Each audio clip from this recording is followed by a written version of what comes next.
Dans cette vidéo, on va voir un des éléments qui cause le plus de problèmes dans ton code et on va voir étape par étape comment le résoudre avec un exemple. Une des plus grandes causes du code de mauvaise qualité sont les fonctions qui ont trop de lignes ou alors qui jouent plusieurs rôles en même temps. Le problème avec une fonction qui fait trop de choses en même temps, c'est qu'elle est très compliquée à comprendre et aussi à maintenir. Une règle que j'essaye de toujours suivre est le Single Responsibility Principle qui dit qu'une fonction doit faire uniquement une chose et la faire correctement. On va voir un exemple de fonction qui possède vraiment ce problème, puis on va voir comment le résoudre pour créer un ensemble de fonctions qui sont extrêmement simples à comprendre et avoir un code de très bonne qualité.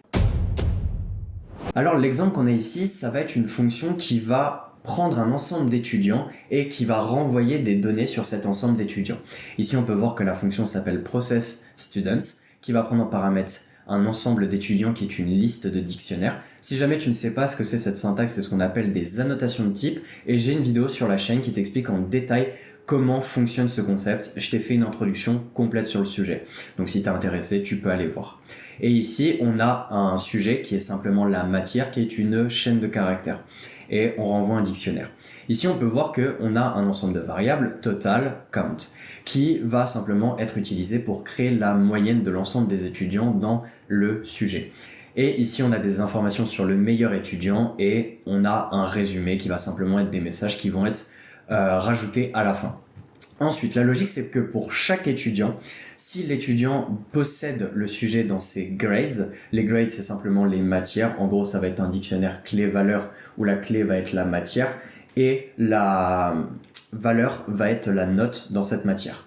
Ici, si jamais il possède, on va aller récupérer sa note du coup dans le dictionnaire, on va l'ajouter au total et on va ajouter l'étudiant à l'ensemble des étudiants qui possèdent cette matière. Ensuite, ce qu'on va faire, c'est qu'on va regarder si le score est plus haut que le plus haut score et si c'est le cas, on redéfinit les informations du meilleur étudiant.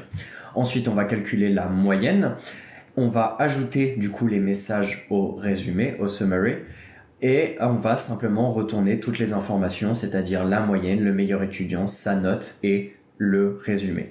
Ici, on peut voir qu'on a un ensemble d'étudiants qui sont simplement une liste de dictionnaires où on a en premier le nom de l'étudiant et l'ensemble de ses matières, c'est-à-dire ici maths, science et littérature. Et on a 3 étudiants. On appelle cette fonction processStudent avec l'ensemble d'étudiants dans la matière maths et on va voir que ça va nous renvoyer un ensemble d'informations sur ça. Donc ici, on peut voir que c'est la note, c'est average. On va juste... je vais rappeler parce qu'il y avait le message au-dessus. Voilà. On a la moyenne qui est de 90. Le meilleur étudiant, c'est Charlie puisqu'il a la note de 95 qui est marquée ici. Et ici, on a simplement un texte qui nous affiche les informations comme on le voulait. Cette fonction, elle possède plusieurs problèmes. Le premier, comme je t'ai déjà dit, c'est qu'elle est beaucoup trop longue. Ici, on peut voir qu'elle a une vingtaine de lignes et elle essaye de faire beaucoup de choses en même temps. De toute façon, là, on peut voir directement qu'elle essaye de faire 4 choses principalement et c'est beaucoup trop. Déjà, ça peut se voir dans son nom puisque le nom de sa fonction s'appelle processStudents et globalement, processStudents, ça ne veut rien dire. Malgré tout, il y a quand même d'autres problèmes. Le premier problème, c'est que les étudiants sont représentés avec un dictionnaire. Et le problème avec ça, c'est que des étudiants qui sont... représenter une donnée complexe avec un dictionnaire en Python, c'est pas forcément la meilleure chose à faire puisqu'on n'est pas en JavaScript. Puisque, en gros, le Python n'est pas réellement capable de comprendre chacune des données et globalement, c'est pas extrêmement clair. Donc ça aussi, c'est quelque chose qu'on va résoudre. Aussi, quelque chose qui, moi, personnellement, me perturbe un peu, c'est subject sous forme de chaîne de caractères. Une chaîne de caractères, c'est simplement fait pour représenter un ensemble de caractères. Sauf que là, on essaye de représenter quelque chose qui est plus complexe, un sujet, une matière. Et le truc, c'est que les matières sont tout le temps les mêmes. Mathématiques, littérature, science, mais en tout cas, c'est un ensemble de données qui sont strictes.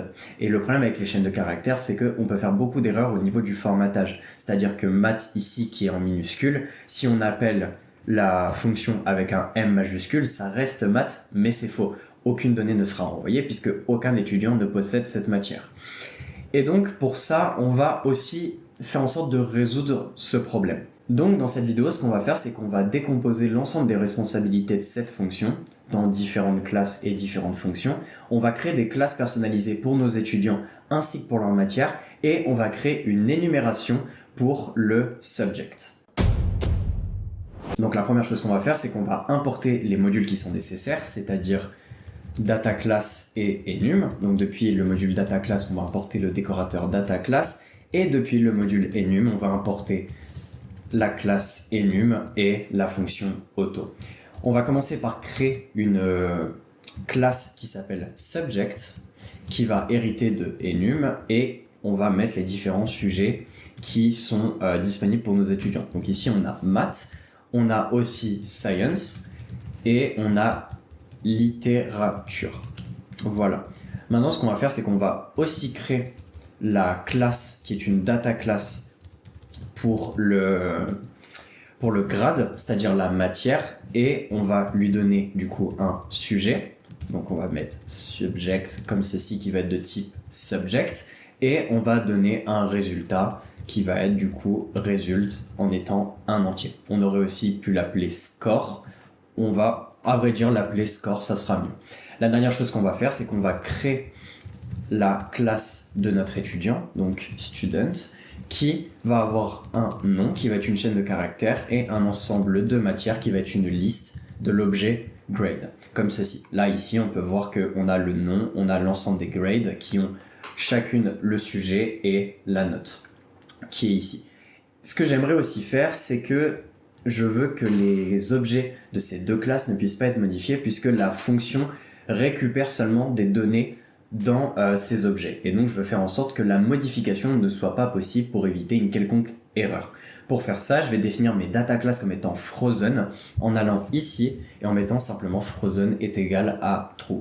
Maintenant, les objets de ces deux classes ne pourront pas être modifiés pour leurs attributs. Maintenant que nos deux classes ont été créées, ce qu'on va faire, c'est qu'on va redéfinir les objets de notre liste d'étudiants pour que ce soit des objets de type student. Du coup, on va se rendre ici, on va redéfinir la variable student et on va simplement faire en sorte que ce soit une liste de type student avec le nom. Donc on va commencer avec Alice et on va définir la liste de grade qui va être du coup subject.math. On va lui mettre la matière, on va lui mettre la note qui va être 85 et ensuite on va continuer avec le reste, c'est-à-dire grade de subject.science où on met ensuite du coup la note qui est de 92 et après ça sera 78. On continue donc grade subject.littérature et la note elle est de 78. Ce qu'on va faire maintenant c'est qu'on va couper et on va mettre 3 fois, voilà.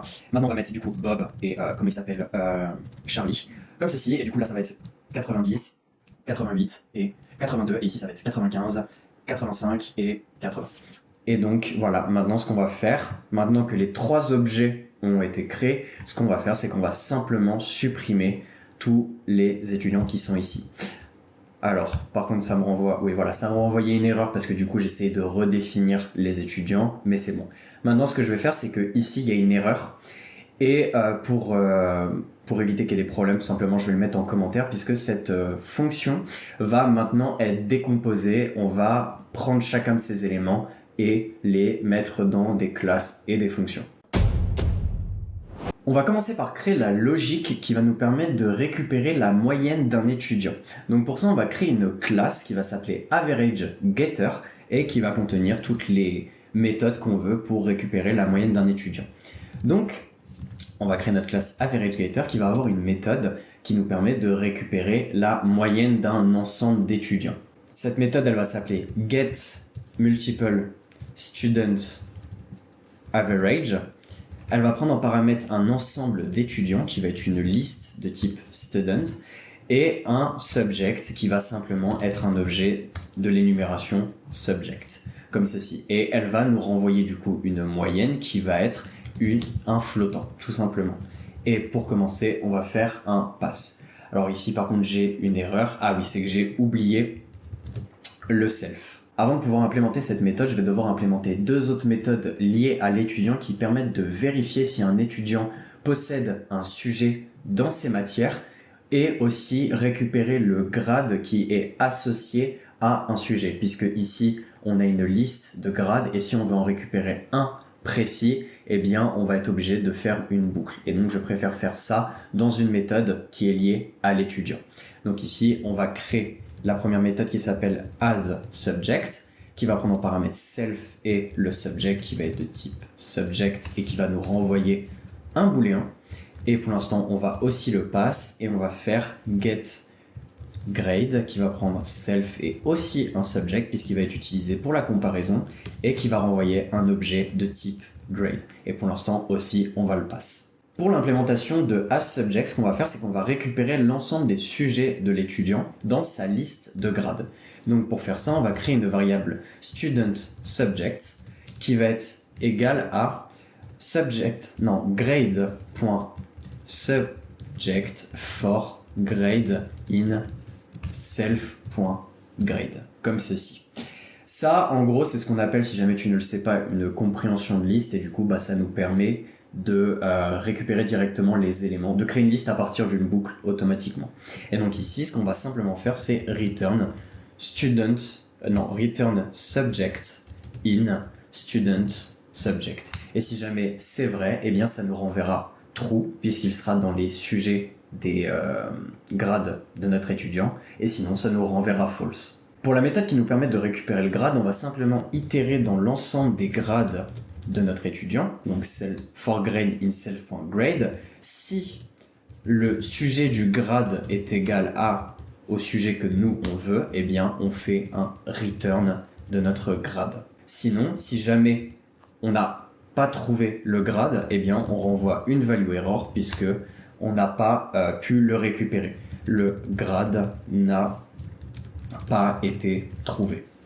Moi personnellement, je préfère définir des erreurs lorsque on ne trouve pas ce qu'on veut plutôt que de renvoyer none, puisque none nous force à avoir des conditions dans le reste du code qui vérifient si jamais on a none et qui en gros crée deux cas différents dans notre code. Et si ça arrive une fois, ça va, mais lorsqu'on a une dizaine de fois une fonction qui peut nous renvoyer quelque chose d'optionnel, donc soit l'objet, soit none, et en fait on se retrouve avec plein de routes dans notre code, ce qui le rend plus complexe. Ici, on a soit le grade, soit une erreur, et l'erreur ne nous emmène pas vers un autre chemin, à part si on la gère directement, mais du coup ça nous permet d'avoir un meilleur contrôle sur le code. Puisque du coup, dans la gestion des erreurs, c'est là qu'on pourra définir qu'au final, notre grade est égal à none, et donc on laisse de la liberté à l'utilisateur de notre code. Mais par défaut, on renvoie une erreur. Maintenant que nos deux méthodes ont été définies, on va pouvoir retourner dans AverageGator où on va avoir notre méthode pour calculer la moyenne. La moyenne, elle se calcule avec deux choses. On l'a vu ici avec le total et l'ensemble des étudiants.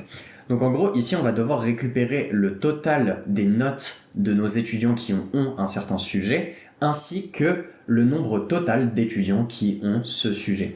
Et donc pour faire ça, plutôt que de le mettre directement dans cette méthode, puisqu'en réalité c'est deux responsabilités différentes. Et avec l'average, c'est trois responsabilités différentes. Il y a une responsabilité qui est de récupérer toutes les notes, une responsabilité qui est de récupérer l'ensemble des étudiants, et une troisième responsabilité qui est de faire la moyenne. Cette responsabilité étant composée de deux sous-responsabilités qui sont à un niveau d'abstraction qui est plus bas. C'est plus simple de récupérer, c'est une opération qui est moins abstraite de récupérer l'ensemble des notes et de récupérer l'ensemble des étudiants, le nombre d'étudiants, plutôt que de calculer la moyenne. Calculer la moyenne, c'est une opération qui est plus abstraite. Donc ce qu'on va faire, c'est qu'on va créer deux fonctions privées. La première, ça va être getStudentCount, qui va prendre self, un ensemble d'étudiants, qui va prendre en gros exactement cette signature, et qui va renvoyer un entier. On va la passe pour le moment et on va créer une fonction, on va aussi faire un copier-coller, ça sera plus simple, qui va récupérer le total des étudiants, le total des notes des étudiants. Voilà. Alors maintenant, on va passer à l'implémentation. Comment faire pour calculer le nombre total d'étudiants qui possèdent une matière? Eh bien, tout simplement, on a juste à faire la somme des booléens de asSubject. C'est-à-dire que si on a un ensemble d'étudiants qui possèdent oui ou non une matière, c'est-à-dire le premier, on va dire qu'il possède la matière, et donc en regardant asSubject, il va nous renvoyer true. Le deuxième étudiant ne l'a pas, le troisième l'a, et le quatrième l'a aussi. Eh bien, en faisant la somme de tout ça, puisque un booléen est aussi un entier, c'est-à-dire qu'on a la possibilité de faire true plus true qui nous renverra 2, eh bien, on a la possibilité de faire la somme. Ici, on aura 1 plus 0 plus 1 plus 1, et donc le nombre d'étudiants qui auront cette matière sera de 3, ce qui est vrai. Et donc, ce qu'on va faire, c'est simplement, on va enlever le pass, on va faire, du coup, return sum avec une liste de student.asGrade avec subject for student in students, comme ceci. Et donc là, ça va nous renvoyer le nombre d'étudiants qui possèdent cette matière. Et ici, pourquoi est-ce que ça nous met une erreur? Non, c'est pas asGrade, c'est asSubject, comme ceci.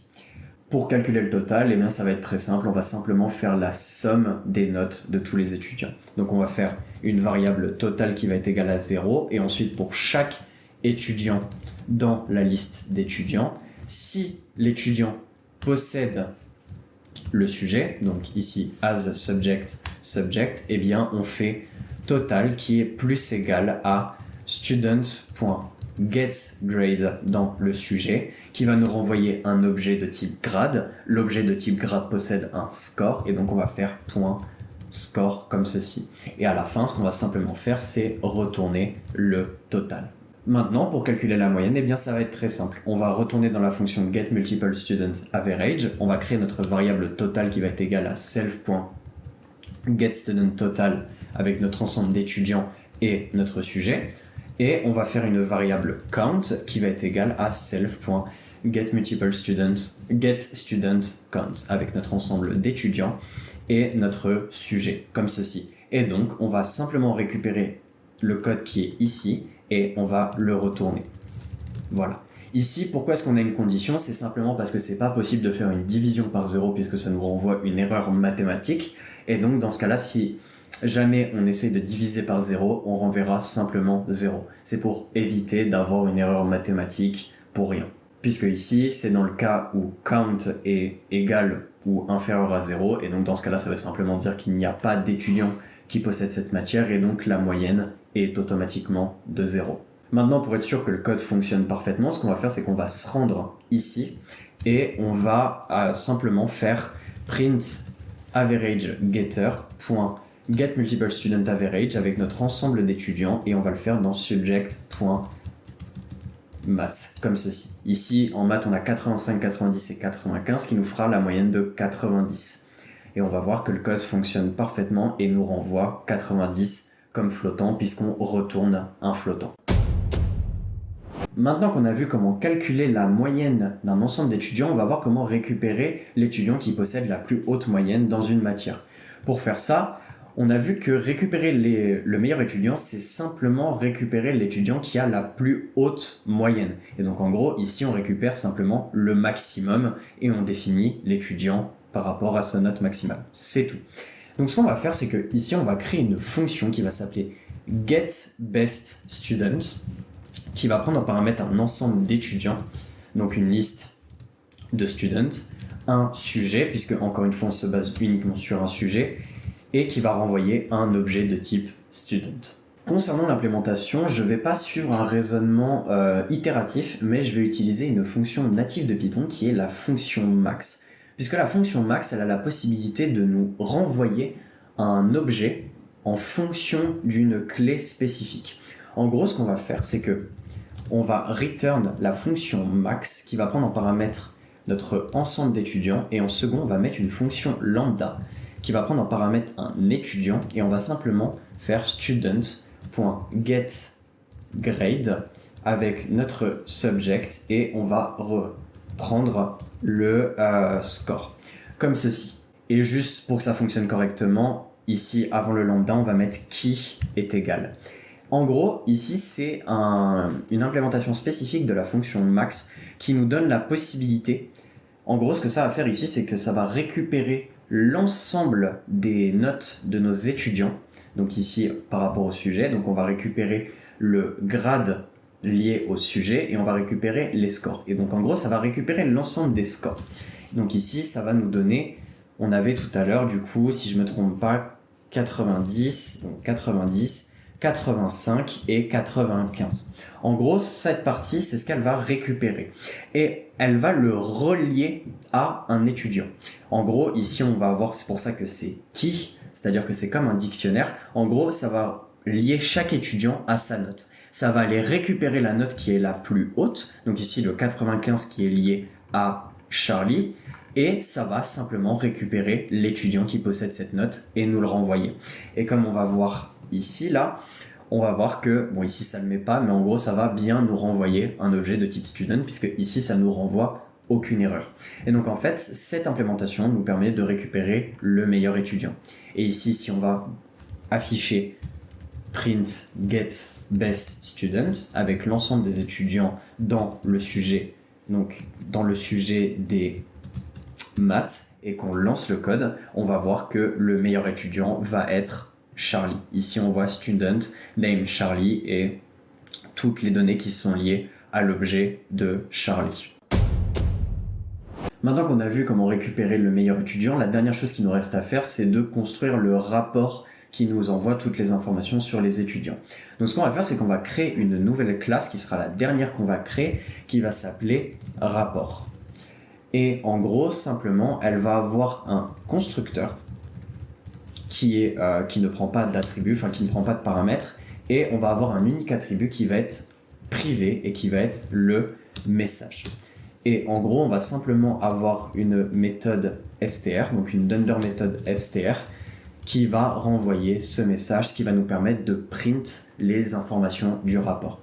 Le raisonnement que je vais suivre ici, c'est ce qu'on appelle un factory method pattern. En gros, je vais construire le rapport automatiquement sans créer d'objet. En gros, le fonctionnement, c'est que je vais créer une classe méthode, donc une méthode de classe, avec une fonction que j'appelle build, qui va prendre en paramètre CLS. CLS va représenter notre classe. Il ne va pas représenter un objet, mais vraiment la classe rapport. Et il va prendre plusieurs choses. L'average, donc l'average qui va être un flottant. Il va prendre le meilleur étudiant qui va être un objet de type student. Et il va prendre un sujet qui va être de type subject. Et il va nous renvoyer un objet de type rapport. Pour commencer, ce que je vais faire, c'est que je vais créer un objet de type rapport que je vais appeler rapport et je vais le créer à partir de CLS. Cette syntaxe CLS avec les parenthèses, c'est la même chose que rapport est égal à rapport comme ceci. C'est la même chose, sauf que ici on utilise le paramètre qui est là et on va retourner notre rapport. Mais pour l'instant, on n'a aucune information qui est dedans et ce qu'on va vouloir faire, c'est rajouter les informations ici sur l'average score et sur le meilleur étudiant. Pour faire ça, on va créer deux méthodes privées qui vont s'appeler addAverageScore et addBestStudent qui vont simplement nous permettre de renvoyer le message qu'on veut. Donc ici, on va créer une méthode privée add, donc avec 2D, addAverageScore qui va prendre en paramètre self l'average qui est un flottant et le sujet qui est de type subject et qui va renvoyer une chaîne de caractères. Le message que ça va renvoyer va être très simple, je l'avais déjà défini, ça va être average score in subject.name.capitalize. En gros ici name, on peut voir que c'est uniquement en majuscule et donc avec capitalize, on va simplement avoir la première qui va être en majuscule et le reste qui sera en minuscule pour que ça soit un peu plus propre. Avec average 2.2f, en gros ça va simplement être un moyen d'aller seulement deux nombres après la virgule. Maintenant on va aussi créer la méthode privée qui va s'appeler addBestStudent qui va prendre en paramètre self et le meilleur étudiant, bestStudent qui va être de type student et le sujet qui va être de type subject. Et pareil, ça va nous renvoyer une chaîne de caractères. Le message, lui, va être très simple, ça va simplement être bestStudent in subject.name.capitalize, la même chose qu'en haut, beststudent.name avec le score beststudent.getGrade.subject score. On va simplement définir ici une variable score qui sera plus propre si jamais on prend cette partie, qu'on la met là et qu'on définit ici la variable score. Maintenant, ce qu'on va faire, c'est qu'on va retourner dans notre méthode build ici et on va faire rapport.message plus égal à rapport.addAverageScore avec l'average et le subject comme ceci. Et on va faire la même chose, donc rapport.message plus égal à rapport, donc rapport.addBestStudent avec le meilleur étudiant et le sujet. Maintenant, ce qu'on va pouvoir faire, c'est qu'on va directement pouvoir définir notre rapport comme ceci. On va créer un nouvel objet de type rapport, qui va s'appeler rapport, comme ceci. On va prendre la classe, on va faire point, et on va directement avoir la méthode de classe dans laquelle on va avoir besoin de l'average et du meilleur étudiant. Donc on va reprendre ce qu'on avait ici et on va les mettre dans des variables. Donc average est égal à tout ça. Et best student, on va le mettre ici. Donc best student, ça va être égal à get best student. Et donc maintenant, ça va être average, best student, et le sujet, ça va encore une fois être subject.math. Et maintenant, on va avoir toutes les informations qu'on veut, qui vont être extrêmement simples à comprendre, et forcément je l'ai pas print. Maintenant pour afficher, on a juste à faire print rapport et le message est affiché. Je vais juste grossir, voilà. On a average score in math 90, best student in math Charlie with score 95. Dans cette vidéo, tu as pu voir le processus étape par étape qui t'a permis de passer de cette grosse fonction qui n'est vraiment pas claire et que je vais supprimer à un ensemble de classes et de fonctions qui ont toutes leurs propres responsabilités et qui sont beaucoup plus simples à comprendre et maintenir. Chacune des fonctions, comme tu peux le voir, a sa propre responsabilité. Ici, on peut voir que dans AverageGetter, chacune des méthodes fait exactement une chose qu'on comprend parfaitement. La fonction getBestStudent, je pense que ça serait mieux si on la mettait en dessous, voilà, pour avoir les deux classes ensemble, puis la fonction. Et voilà, on a notre rapport qui lui aussi est très simple à comprendre. Ici, j'ai utilisé ce design pattern pour ne pas avoir à l'ajouter moi-même après, une fois que l'objet a été créé, ou alors l'ajouter automatiquement dans le constructeur, puisque ce n'est pas le rôle du constructeur.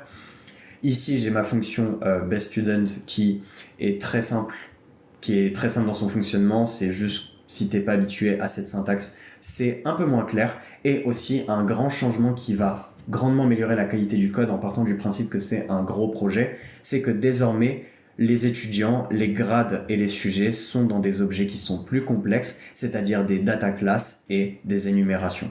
Et donc globalement, un ensemble de petites modifications qui ont juste suivi le raisonnement du Single Responsibility Principle, c'est-à-dire chaque fonction doit avoir uniquement une responsabilité. Ici, je l'ai aussi porté au niveau des classes. Chaque classe a sa propre responsabilité. Et bien, en suivant uniquement ce concept, on peut voir que le code est devenu beaucoup plus clair.